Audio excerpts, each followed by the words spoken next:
Okay, we're live. Welcome to I'm Booked. I'm April O'Leary, founder of O'Leary Publishing, and I'm super excited to have a brand new friend here on Facebook with me today. If you're listening on this live, we are streaming live on Facebook, or if you're listening to the podcast recording, we're happy you're here as well. So Stephanie, welcome to the show. Thanks so much, April. Thanks for inviting me on. I am happy to have you. So I want you to all understand what a privilege it is to have Stephanie here with us today. So I'm going to just entice you with her bio, and then we're going to get into the very, very interesting topic of gaslighting. So Stephanie Sarkis is a best-selling author, psychotherapist specializing in anxiety, gaslighting, narcissistic abuse, and ADHD. She's the author of several books, including the best-selling book Gaslighting: Recognize Manipulative and Emotionally Abusive People and Break Free. She was named a diplomat and clinical mental health specialist in child and adolescent counseling of the American Mental Health Counselors Association, and she is one of only 20 professionals in the U.S. with that dual designation. Congratulations on that. It's amazing.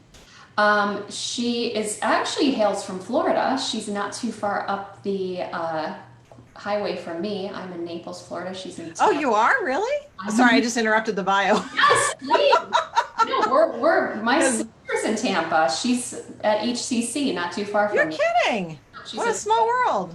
I know, right? So she's a contributor to Forbes, Psychology Today, and the Huffington Post. And her Psychology Today posts have been viewed over, anyone want to take a guess? How about 30 million times? So there's a lot more here, and I hope you're overly impressed already, as I am. But I was very fortunate to find her through Psychology Today. And this is the power of writing, I believe, is that one person can spread their message so much wider and farther through writing.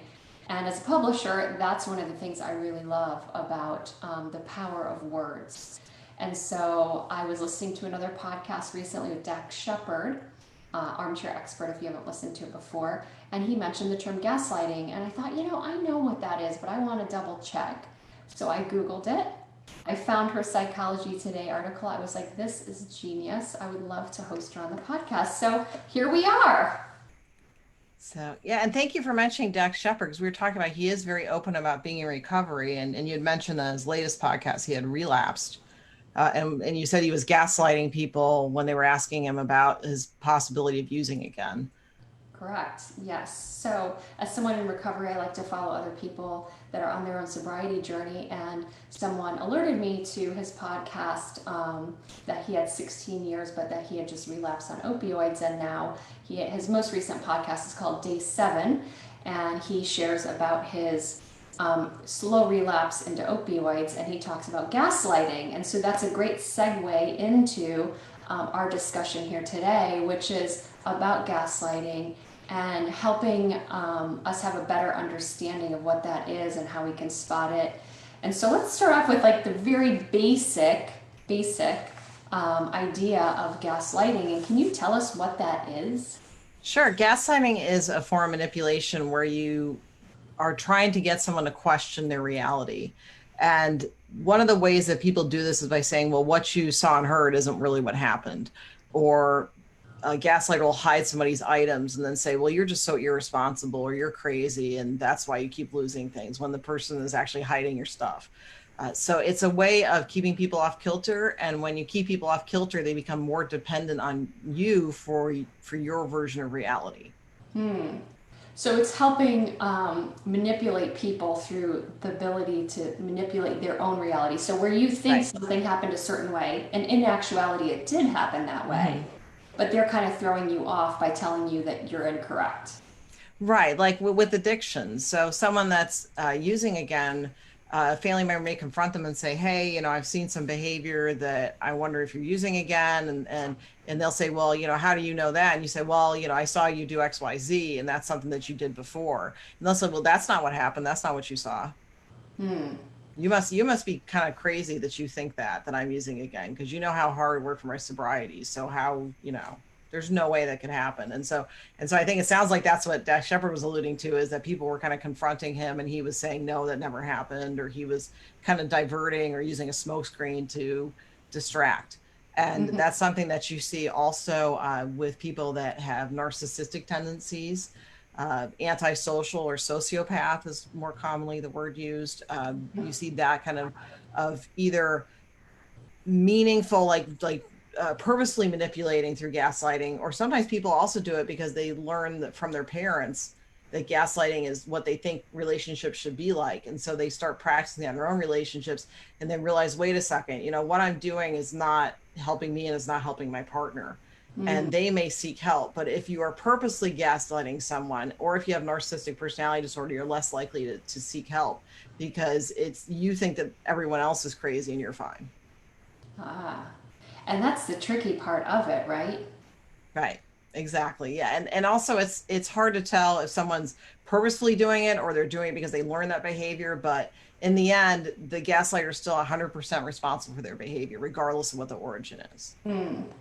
So I had the privilege of reading through some of Stephanie's book, which I highly recommend you get. You can get on Amazon. It's called Gaslighting: Recognizing Manipulative and Emotionally Abusive People and Breaking Free. But there's right up front in the beginning, you talk about the things gaslighters do, and I wrote down this quote here. You said, gaslighters have a whole bag of tricks for manipulating people, but two of their favorites are triangulation and splitting, because driving a wedge between you and other people serves their need to dominate and control. So can we talk about those two things and what they are? Sure. And how they use them? Sure. Triangulating is where you are pitting people against each other. So the gaslighter likes to start drama, and then when you're fighting with people, they'll kind of sit back and eat popcorn and watch kind of what they've caused. So they'll tell you that, oh, your sister said you're crazy, or your sister said that you are bad at relationships. And so you get mad at your sister instead of questioning, wait a second, that doesn't sound like something my sister would say. Maybe I should talk to her about it. The reason why the gaslighter does things like triangulating is they're trying to distance you, isolate you from people that may tell you that the gaslighter is being manipulative and is not good for you. So they try to get you alone. And so they'll tell you that your friends and family are no good, or they'll say, nobody's going to believe you if you tell them about, what our relationships like, because they think you're crazy anyway. So that's the kind of stuff that they do with triangulation. They pit people against each other. Splitting is where the gaslighter idealizes people and then devalues them. And what I mean by that is, in the beginning of a relationship with a gaslighter, you get love bombed. And that means that you're told that you're the best thing ever and they've never met anybody like you. And that stuff feels really good, but the intent is to hook you in. And then once you get in the relationship, they'll devalue you, which means that you fall off that pedestal and it's a long way down. So now you can do nothing right. So you go from doing nothing wrong to nothing right, and it's very confusing. And people naturally blame themselves for that, because if you haven't had experiences with this personality, it's very easy to start trusting them, and then they drop that ability to trust. So you're already kind of hooked into, how could this person do this? It must be my fault. And you're told it's your fault. So it's a very confusing turn of events that this person seems to have dropped their mask and you see the real person underneath.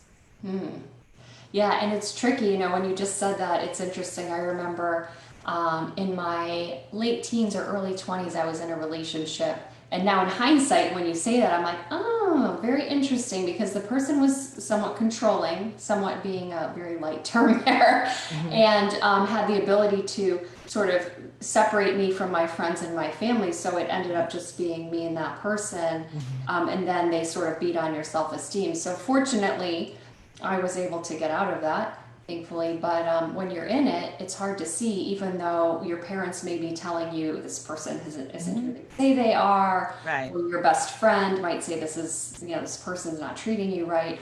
So how can someone who is in those situations, where they have their sister, let's say, where in your example prior, you've got the spouse or the boyfriend trying to pit the sister against you, where you can value that long-term high-quality relationship over what the gaslighter is doing? How can someone do that?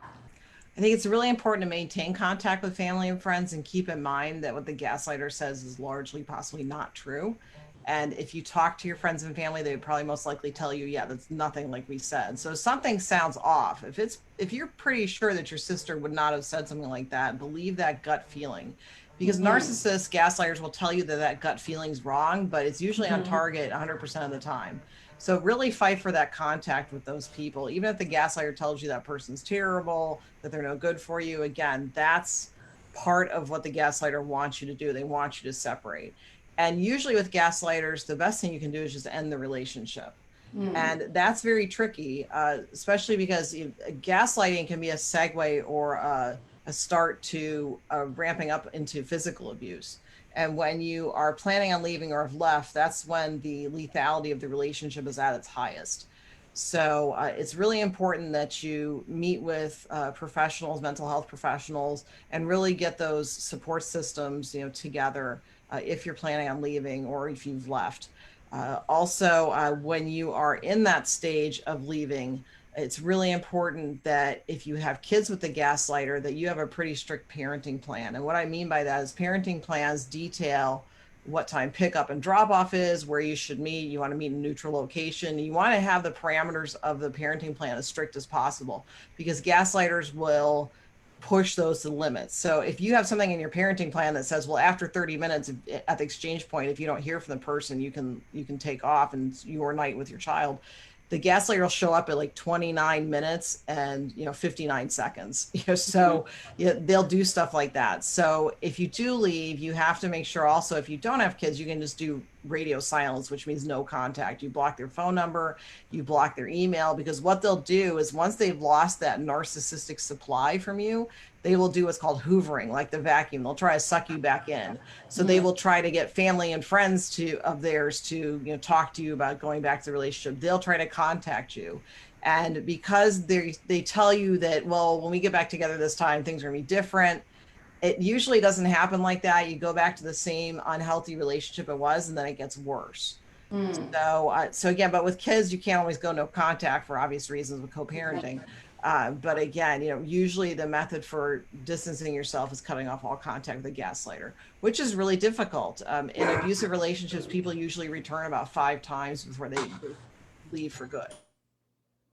It's interesting too, because it seems so complex that a gaslighter would have all of these techniques and tools and strategies. Is it something that you feel like it's learned behavior, as you said, like they watch their parents do it? Is it just they're narcissistic, they think the world revolves around them and other people should be cowering to what they need? Or is it really like a manipulated, calculated plan that they're executing? It seems just like so complex, so complicated. Right. Like, what's the next plan in the playbook for manipulating this person? I don't mean to laugh about it, but it's like, I can hardly, follow my own calendar for the day, so to be able to do that amount of controlling and manipulating of one person and their network of people seems very complex.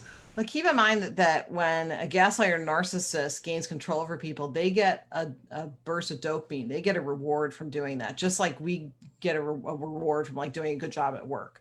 So they get that same kind of sense of satisfaction. So first, the brain works differently. Now, whether it's a concerted effort or if they've learned that behavior in their parents, again, either way, it needs to stop. And so if you're in a relationship with someone, it kind of doesn't matter why they're gaslighting. It's just it needs to stop. So even if someone says, I learned this from my parents, sometimes it's good to take a break from the relationship, let that person do some therapeutic treatment to get help. And part of the condition of considering I just lost the word, like reunifying the relationship or getting back together, is that they have to continue going to therapy and show change. Going to a therapist once and saying, oh, the therapist said I'm fine, that doesn't count. You have to actually do the work. And therapy is hard work. So that's usually what I recommend to people is, take a break. And again, regardless of the source of the narcissism or gaslighting, see if the person is willing to get help. And again, a true narcissistic personality disorder, there's a thing called egosyntonic behavior, which means that, like I mentioned, that you think that you're fine, everyone else is crazy. So those are people that are less likely to get help. Or what they'll do is they'll bring their partner into couples therapy and tell the therapist, you need to fix this person. Right. That happens too. And so I would assume the therapist would see right through that. I would hope. Yeah, I would hope. Yeah, I think a lot of us do, but also keep in mind that narcissists are very good at being what I call shapeshifters, gaslighters. They will change based on who they think they need to be to lure you in. Yeah. So no one is impervious to gaslighters. Anyone is susceptible to being in a relationship with one, or getting sucked into their scheme. So that's something to keep in mind, that, yeah, most therapists would be able to see through it. But also gaslighters, narcissists are really good at presenting this good front, or they will be like a pillar of the community. And that's one of the things they say to their victims is they say, well, who's going to believe you when you tell them all this stuff about our relationship? Are they going to believe you or me, who everybody thinks is great? So that's one of the things they say. And that's also why a lot of people don't come forward about these relationships, is because this person is a pillar in the community and they're very afraid that people are going to take the gaslighter side instead of believing them. So, speaking of gaslighting and people believing them and the narcissistic personality, we talked a little bit about the profile of a narcissist, or of someone, a gaslighter. Do you think that the person that's gaslighting knows what they're doing? I think that it depends on the type of gaslighting. If it's something that they learned, again, from parents being gaslighters, and they learn that that's the way you should be in a relationship, then there's people that are purposefully gaslighting, or narcissistic personality disorder, where they're gaslighting and they think that it's just the way you should be. So I think, again, if it's someone that realizes this behavior's dysfunctional, and they feel like they need to get help, then they're more likely to make changes in their behavior. But narcissistic personality disorder, or people that are purposefully doing gaslighting, that's more difficult to treat, and those people tend to not go to therapy. So it's interesting. Before we actually clicked record on this podcast, I said to Stephanie, the reason I reached out to you was, and so I'm going to cross that bridge, because I feel like in the time that we're at right now in our own culture, in our own American culture, in our political season, it's important to talk about these things. And so we're not going to do it in a way that's argumentative. We hope, I think my hope is, and hopefully Stephanie's, to give you some information and help you to make choices that are good for you. And so the other night, when I watched the debate, which I was very disgusted with, truth be told, I felt like, oh my gosh, this is what President Trump does. He gaslights his people. Mm-hmm. He has this whole group of people who follow him that he can say something on video, and then he will say, I didn't say that. And somehow people just continue following. Well, I think even more so, and I wrote a USA Today editorial about that the U.S. is an emotionally abusive relationship with Trump, is that Trump, it's not only people that are followers of his. It's interesting that we do use the word followers, and I think that has a connotation. It's not just supporters. I think we use the term followers, and that says a lot. And also the fact that he's gaslighted everybody, not just his followers. And I think during the debates, we saw that here's Chris Wallace, who is a respected journalist in his own right. And you could see how difficult it was for him to keep things on track. And it's not because he's not a good journalist or not a good moderator, that it's so hard to keep someone on track, that, they have to have a mic cutoff feature, or put them in soundproof booths, or now, I guess, because Trump has COVID, they could do it by Zoom and have a microphone mute. That's what they're going to have to do, because when you are a narcissist or gaslighter, you talk over everybody, partly to distract people, partly to not have the other person heard, and also because you get the attention. And I'll tell you that a lot of people reported to me after watching the debates that they had flashbacks to being victims of domestic violence after seeing the debates, because I think it really pointed out that this is the kind of behavior you see from abusers. And it's interesting that you say that. I didn't grow up in an abusive home, but it was weird, because that night when I went to bed, I jolted awake at 2 a.m, and I felt this like racing anxiety, like I had been abused or something. And I was like, this is so strange. Like, I'm not watching the debate. It literally has, in reality, no effect over my life. We each have one vote. that's about as far as it goes. I don't have the ability to affect more of a change than that. I'm not running for office. I can contribute money towards the campaign of my choice. But, But there it is, bothered you at your core that it woke you up. it bothered me at my core that it woke Mm-hmm. me up. And I started having this just feeling that, oh my gosh, the people in my life who happen to be Trump supporters or followers are exhibiting the behaviors of someone who would be in a controlled gaslighting relationship, but they don't know it. And so in that instance, how are we as an American public supposed to operate in a healthy manner when we have an entire sort of society that's being hijacked by gaslighting? We also want to keep in mind too, whenever there's a political party, in our U.S. system, we have two major ones, that there's always going to be 25% of people that are voting with one party. So we have to take into account there's always going to be 25% of people are going to support whoever's running with that party. And that is for both parties. But yeah, when you see the kind of behavior that you see from sociopaths or narcissists, it's really difficult to process supporting someone that has said that veterans are losers, or it's really hard to comprehend. And the other part of it that is concerning is that there's been a real division in the US, because of racism has always been here, but now it's they're putting the quiet stuff out loud, I think is what someone said.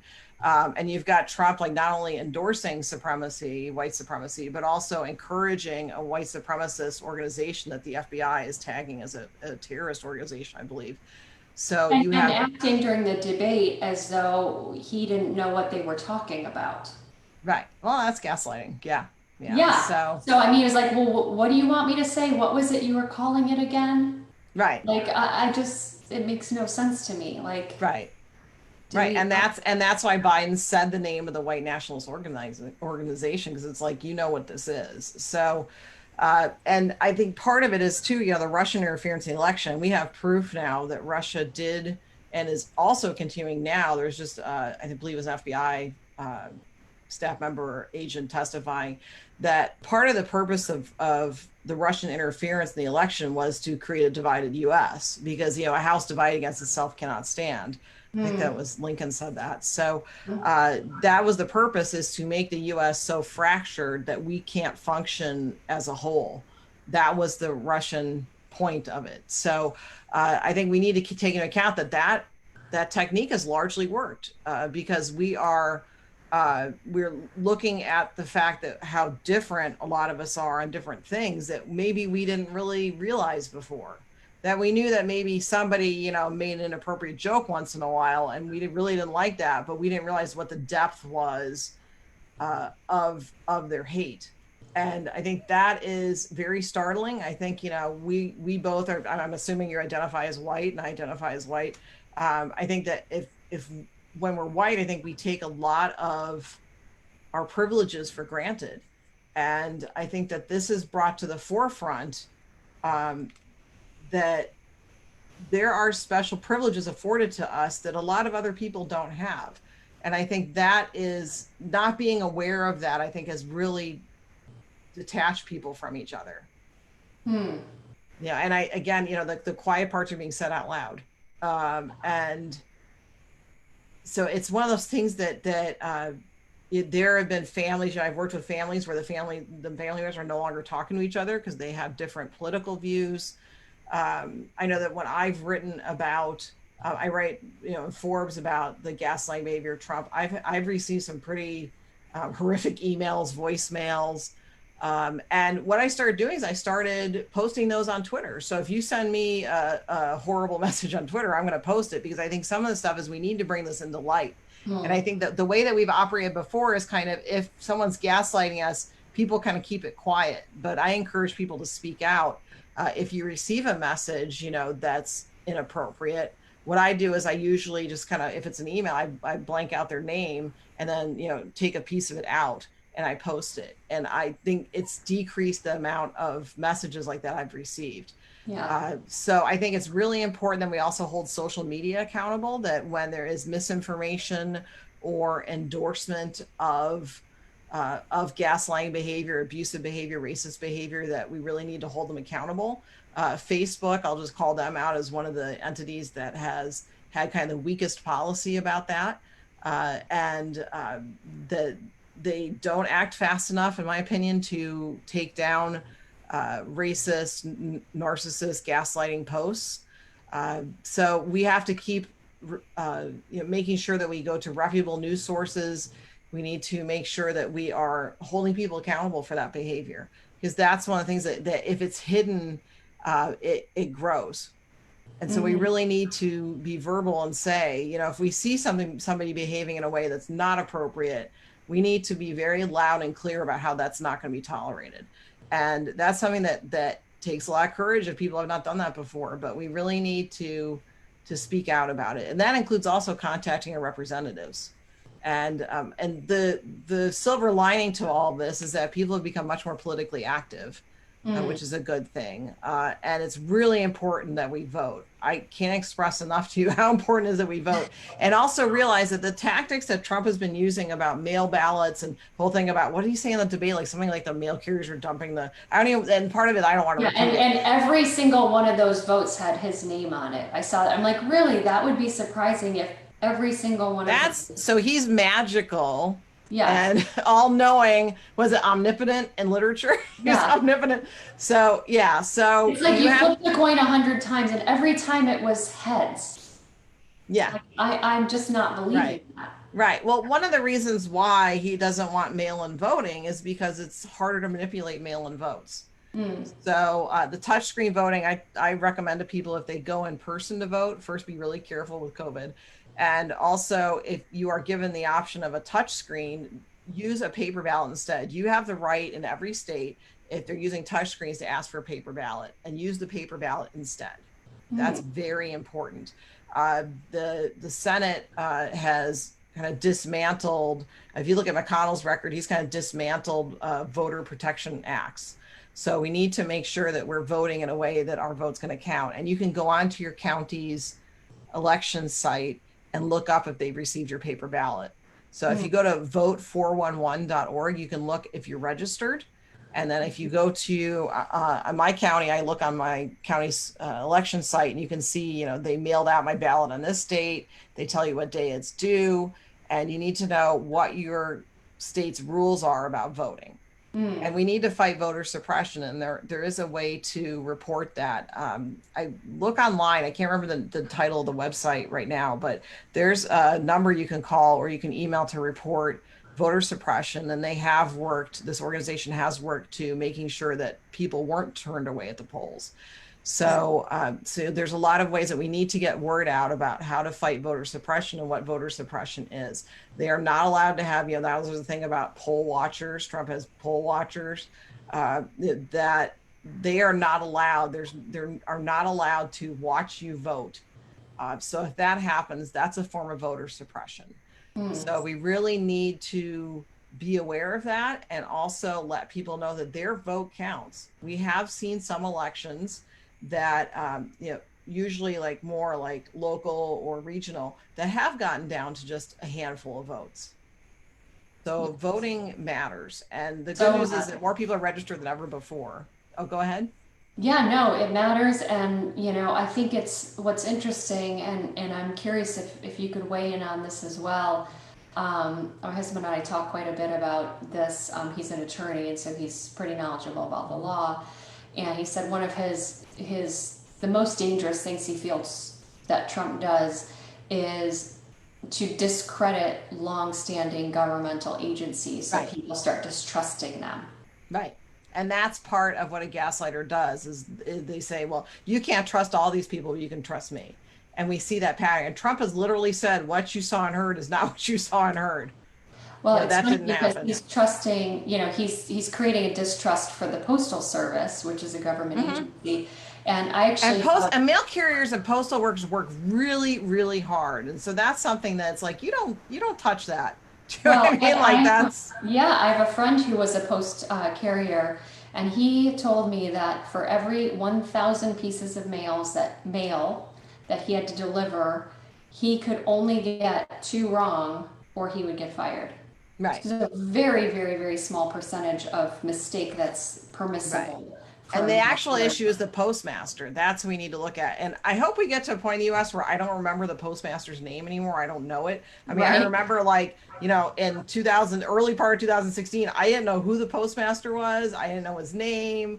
I don't know. I don't know if I didn't care or what, but now I know his name is DeJoy and he lives in North Carolina. And I know way too much about the postmaster now. But, there's dismantling of machines or, there's all sorts of kind of shenanigans going on. And the idea is to make people feel like their vote doesn't count and Mm. your vote does count. And I think when during the debates, Biden said, if his time's up and he's not elected, he has to leave because I think that's the other thing is now he's saying, oh, well, Trump's saying, well, I'm going to stay in office, or he said he wouldn't guarantee a peaceful transition of power. And he did And say that in the debate where they said if you, once the votes are counted, whoever the winner is, will the other person agree to concede? right. And he wouldn't And do it. he wouldn't agree to that either. So there's so much to me, just dangerous, reckless behavior from this Right. leader that it's just no wonder I woke up at 2 in the morning. Right. And narcissists do not leave a position of power willingly. They have to be removed or they will burn everything down to the ground. So I guess my concern is also that time period from when, let's say he does not win the election to January, what's going to happen in the US. And I think that's where we need to buckle in. Mm. So they will dismantle everything, Ugh. burn it down to the ground. So that means that, we need to make sure that, there are checks and balances. If McConnell could stop doing what he's doing and actually, do what's right for the people, that would be helpful. Yeah. But I think that's part of the problems too, is that Trump has some enablers with a lot of power. Yes. Well, and that's what they like to surround themselves with. Mm-hmm. Yeah, and you can see how many people have been let go, and then Trump will say, "Well, I didn't think that guy was any good," and you're like, "Well, you brought him on as the secretary, the acting secretary." And the other reason why they're acting secretaries is that they don't need to follow the same rule; they don't need to be approved, Hmm. by the legislature. So that there's a reason for that. So yeah, they surround themselves by people that are yes men, because any kind of challenging to the gaslighter is seen as you being disloyal. And you can see like from the way he's spoken, he's very into loyalty. Now that doesn't mean that he is loyal back. That's the thing about gaslighters, that they will want your unquestioning loyalty, but they will never give it back. In relationships, you can see this when gaslighters, narcissists are notorious cheaters. But what they'll do is they'll project that onto you. And so they'll say, well, I know you're cheating and let me, see your phone. And when they're actually the ones cheating. So Mm. again, they will demand loyalty, but don't expect it from them. And also look at what the narcissist does or gaslighter does, not what they say. Because what they say is pretty meaningless. It's what they do. So, you can have a gaslighter tell you that, again, when we get back together, everything's going to be different. I'm going to go to therapy. But what are they actually doing? That's what we need to look at. What has Trump actually done? What has he said? And then what has he actually done? And that's what we need to pay attention to. Right. And it's interesting because those who follow him have a list of things that they feel he has done has glowing results. And I find it very difficult to find that same truth. And I think also that was the point of Russia interfering in the elections, is to distance us even further from each other. And again, 25% of people are always going to vote for a particular party. And at this point, we're getting so close to the election. The debates may change some ideas, but I think we all kind of know who we're going to vote for. So, one of the things you can do is, if you're with family members, that you politely say to them, hey, we're not talking about politics, because that's not going to end well, and they don't listen to that, you need to leave, because you're going to have people that are going to purposely push your buttons. And I've seen this, in family therapy and other therapy sessions, that they'll have family members that are purposely poking at them, calling them snowflakes and other, terms, calling them losers is a word that is used a lot. because, guess who uses the word losers quite a bit. And you have people that have had to not talk to their families anymore because of the vitriol that they were getting for not supporting this person. So I think that's really concerning. It now we've gotten into kind of a cult-like following. And I think whenever a person authority is not questioned, we need to be very cautious of that. And that's actually I have 2 chapters in the book. One is all about gaslighters in society, like autocrats, dictators. And there's also a section there about cults. There's a whole chapter on that too. And there's no questioning of the leader. There's that you kind of ignore stuff that doesn't seem right, that people are vulnerable or preyed upon. So it's one of those things that at this point, what we need to do is just be really clear about what voting rights are and what voter suppression is, because that's kind of what we're running into right now. And again, we need to emphasize that regardless of what anybody said, your vote counts. Yes. And there are ways to check to make sure your ballot was received. Yes. So all of that is yes, for sure. Mm-hmm. And so I want to end not only thanking you for such an enlightening conversation about what gaslighting is. I want to encourage everyone who's listening to please pick up her book, Gaslighting. You can go to Amazon and just type in Stephanie Sarkis Gaslighting. It'll come right up. It's a yellow cover. You can't miss it. But I was also StephanieSarkis.com. I've got a Talking Brains podcast. And we have several episodes on there about gaslighting as well, including when should you leave a gaslighting relationship. Ooh, I love it. And I love podcasts. It's great to listen to when you're driving or taking a run or on the treadmill or whatever. So I always like to end on a positive note because, just like waking up at 2 a.m. and feeling like stressed out and anxious about all of that. But, you did offer some really positive words here. I'm going to read it. It said, if you've been around a gaslighter for a while, it can be easy to forget what a psychologically healthy person looks like. Psychologically healthy people, and these are some of the things you can look for. They encourage expressions of opinions. They say what they mean and mean what they say. They support you even if they don't agree with you. They let you know in a direct and kind way if you've hurt them. They're capable of emotional intimacy, the mutually sharing of feelings and ideas, and they exhibit behaviors that are genuine and authentic. So not all people are gaslighters, not all people are out to get you. And, it's good to seek out relationships where people are mutually supportive and respectful of your ideas. So thank you, Stephanie, for including that in the book, because it's hopeful to know that, despite some of the lunacy that's going on right now, education is always key, I believe. And that's why I think it's important to read this book, especially now, because you may still be on the fence. While a lot of us know who we're going to vote for, you may not realize that you are being trapped by gaslighting. And so getting more information, or there could be someone you love who's in a gaslighting relationship that you might be able to share the book with. Do you have any parting words for us today? Well, like you said, there is hope. You can rebuild after a gaslighting relationship, and self-care right now is really important. So make sure you take some time to just be really good to yourself. And if you were triggered with flashbacks after the first debate, you don't have to watch the other ones. I think that's perfectly okay to not watch them. Sometimes we need to really not participate in things that trigger us, especially if it triggers memories of past abuse. And healing is possible, and I wish everyone peace, and things can get better. Things can get better, and they will get better, I like to believe. So thank you so much for your time and your wisdom, for taking this time out of your busy day to share about gaslighting with us. And again, please pick up Stephanie's book, Gaslighting. Let me read you the full title so you can get it. Gaslighting, Recognizing Manipulative and Emotionally Abusive People, and Break Free. So I love that there is that glimmer of hope that you can break free. But the first thing is you have to know you're in it and not be blindsided. So thank you again. I hope to talk to you again soon. And what was the name of your podcast so they can hop on over there? Talking Brains. And so that's on the website, and it's also on Apple and Stitcher and all the podcast places. Okay, perfect. So StephanieSarkis.com. Is that right? Yes. Okay, awesome. Thank you so much, everyone. Thanks for joining in. And we'll Thank see you next time on another episode of Unbooked.